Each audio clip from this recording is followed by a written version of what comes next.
Hey everyone, today we're going to talk about Splitgate for a little bit. This is a free-to-play arena shooter that, in my opinion, has been flying under the radar.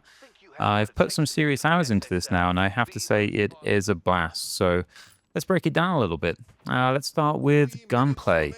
If you've ever played Halo, you're going to feel right at home here. The weapons have a very satisfying weight to them. The aiming is really crisp, and the battles are all about positioning and skill. There's no crazy recoil patterns here like Counter-Strike or one-shot melts like Call of Duty. This is just pure, balanced arena shooter action. And what's nice here, unlike some other shooters, is that every weapon feels like it has its place here. And overall, landing shots just feel very satisfying, which is what's important in these games. Now let's continue on the trend of satisfying a little bit and talk about the movement. This is where Splitgate strikes a perfect balance in my opinion. It's very fluid.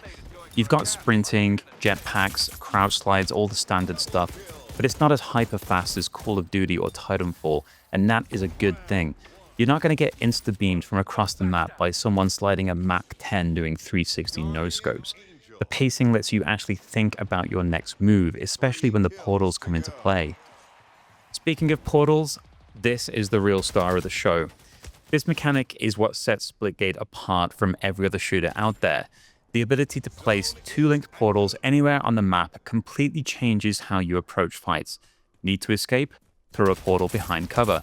Want to flank? Set one up high and drop in behind the enemy team. The skill ceiling here is insane. Good players use portals like second nature, pulling off mind games that feel straight out of Portal meets Halo. When it clicks, it's incredibly satisfying. Whether you're peeking through a portal to snipe someone from across the map or baiting an enemy into chasing you only to loop around and blast them from behind, this is just, it's a feeling that I've been looking for in shooters that's just been missing for a long time. It adds a layer of strategy that most shooters just don't have. All that said, it's not entirely perfect.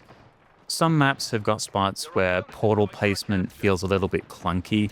Maybe the angle's a bit weird or the surface just doesn't take portals well.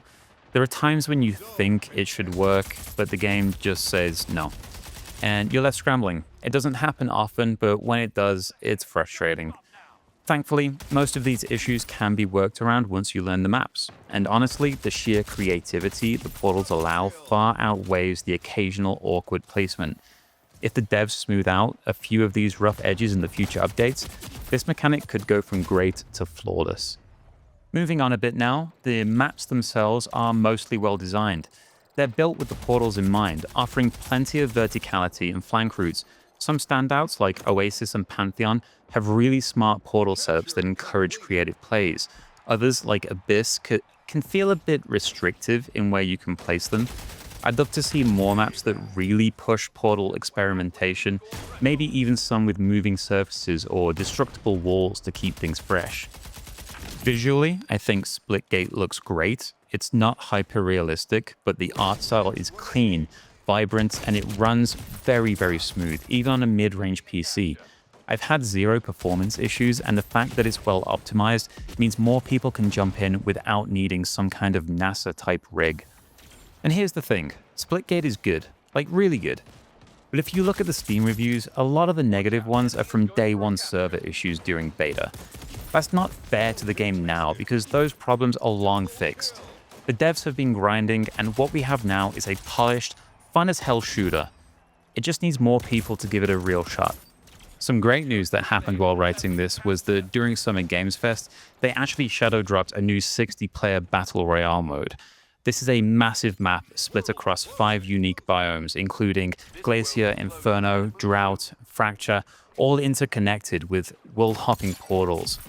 In addition to this, we also got some new maps, including Simulation Hectic, Grit, Sanctum, and Academy, even a brand new water-themed template for the map creator. Unfortunately, Splitgate has not released without its fair share of controversy. It has released with some fairly daunting microtransactions, including an $80 Nanoswarm pack and some $34 Portal skins. Now, these are all cosmetic. There is no pay to win here, but it is something to take into account when you're deciding to commit your time to this game. So, final thoughts. Splitgate is a 4 out of 5 for me. The gunplay is fantastic, the movement feels just right, and the portal mechanic, while not perfect, is one of the most innovative features in shooters right now. A few small tweaks, like smoother portal placements and maybe some new maps, could push it to a 5, but as it stands, this is one of the best arena shooters out there. And if you're a fan of Halo or Quake, you have to try it. Alright, that's my take on Splitgate. Have you played it? Do you love the portals? Or do they drive you crazy? Let me know in the comments, and if you found this helpful, drop a like and subscribe for more gaming content. Thanks for watching, and I'll see you on the next one.